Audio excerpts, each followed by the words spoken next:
Hi everyone, I'm Dr. Ramani. Welcome back to this YouTube channel on narcissism. It's my hope that the content on this channel will help you make sense of these difficult relationships, people, and situations, and help you cope better with these situations. So we've been doing sort of a series of videos on the family roles, like golden child, scapegoat, and all of that. But the question for a lot of folks is like, they're like, yeah, I was like this as a child. But what happens to the people who hold these different family roles? And so this series of videos is going to break this down sort of role by role, and this idea of what happens to them. In this particular video, we're going to take on the role of we're going to take on the issue of what happens to the invisible child when they grow up. Like for a minute, let's just review what the invisible child is about. These are the children in the narcissistic family system who are almost sort of forgotten and certainly overlooked. Either they are the ones that are not bringing the narcissistic supply that the parent or parents want, or they are not serving functions that the parents want or need, or they don't make the parents look good. And often there are other children or other sources of supply in the system that can do this. They may also have a parent or parents that fall more into the neglectful narcissist realm, and as a result, the parents really didn't want the daily demands of a child and do the minimum and resent any demands made on their time or interests.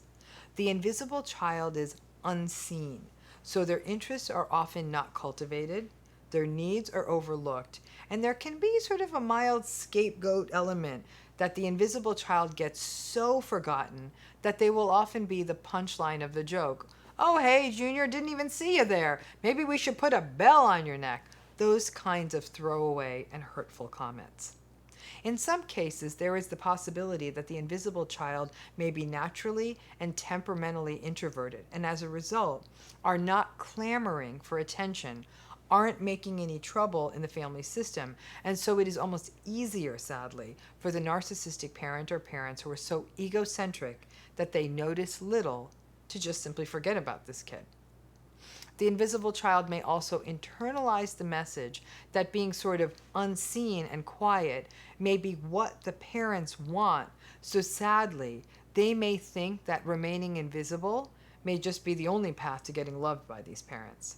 So let's break down some of the good and the bad that this invisible child legacy can raise. Let's get the tough parts out of the way, okay? The invisible child in some ways does have a gift. In a narcissistic family system, it's better to be the invisible child than the scapegoat, obviously, because the scapegoat takes on much more overt abuse. And this, actually, watching this happen to the scapegoat, can reinforce the value of invisibility to the invisible child. The invisible child may rather cannily assess the situation and feel that to not be seen around here is a hell of a lot safer than being seen and mistreated. But this can reinforce a not wanting to be seen in general, just in the world at large. There can be an invisibility the invisible child takes into life as a whole, into school, into peers, into how they present themselves as they grow professionally. And to be an invisible child also means a narrative of, maybe I'm not worthy of being seen. If your family can't or won't notice you, it can literally feel like hubris to believe that this will happen elsewhere. So it can shape the sense of self-worth of the invisible child of, it's okay, you can skip over me, I'm not that important.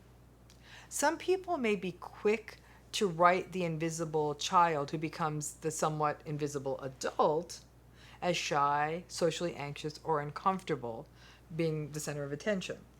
But if the prevailing narrative is that you really don't bear being noticed, and there is a slight safety in not being noticed, it can render a self-narrative that I am not worthy of being seen.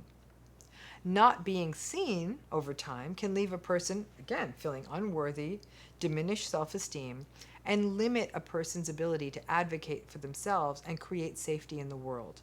To be invisible can steal your voice. There's also an anxiety that can surround the invisible child. They may be uncomfortable with being seen. Now remember, in a narcissistic family system, for most children, except maybe the golden child, being seen was not always a good thing. So there may be an anxiety for the invisible child when they're seen, And when they are seen, may become fearful, like, oh no, when you get noticed, that's when things really go wrong. And sadly, again, because educators and school systems do not understand narcissistic parents and how they affect children and how that manifests in the classroom, they are more likely to write the child off as pathologically shy or socially anxious and make it about drawing the child out or writing the child off as immature, rather than recognizing that the child is never seen at home and being seen may feel risky for them even at school. The invisible child may also internalize the message that their interests are not worthwhile. So while they have interest in any number of things, without their interests being seen and cultivated as a child, they may not be able to figure out how to execute that vision, foster those interests, or elevate them via education. It hurts my soul to think how much great art or science or writing or other gifts we haven't seen from the invisible children out there who never felt worthy of sharing their gifts with the world or never got the chance to develop these skills because they were never seen. In adulthood, this pattern of the invisible child runs the risk of setting themselves up to be overlooked, professionally and personally. They may not put themselves or feel worthy of putting themselves out for anything. They won't try for things where they may be featured, like in a play, or playing an instrument, or speaking in front of a group.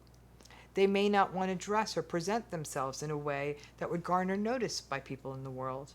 They may not want to take other personal risks, like applying for a program or an award or a school. And this means that the invisible child never gets to highlight or showcase their talents, but the world, because of that, misses out on these talents as well. Another issue is that the invisible child will find this dynamic reproduces in adult relationships, to be overlooked in friendships, to be an afterthought in the workplace, and to choose partners who do not see them.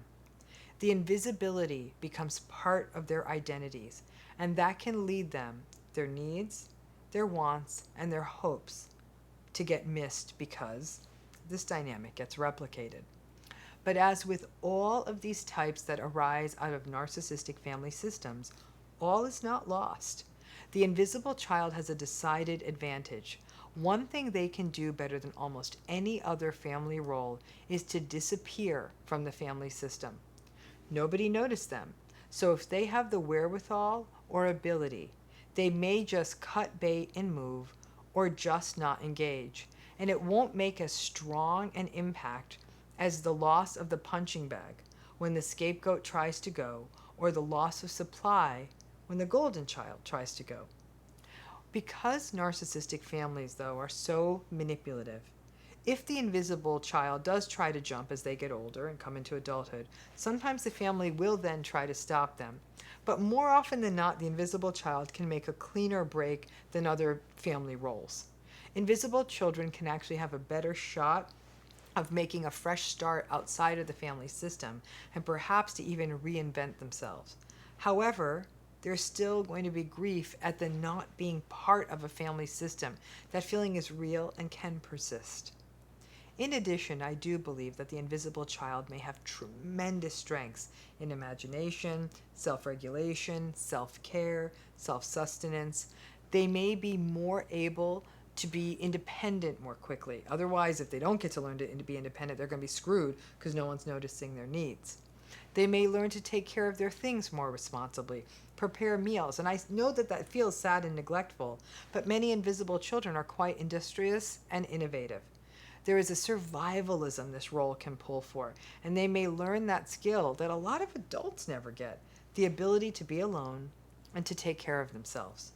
No child should have to learn this young, but this unfortunate skill can actually pay dividends for some invisible children down the road. In terms of moving forward, therapy is also essential for the invisible child as a place to actually get to start reshaping their narrative and worthiness to be seen and to substantiate themselves, to bolster a sense of self-worth and work through the social anxiety about being seen. As Maya Angelou says, there is no greater agony than bearing an untold story inside you. The invisible child can expand on this, because I believe that there is also no greater agony than bearing an unseen reality inside of you.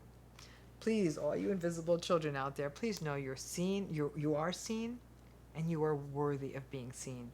All of us are. Don't let these roles define you. Thanks again.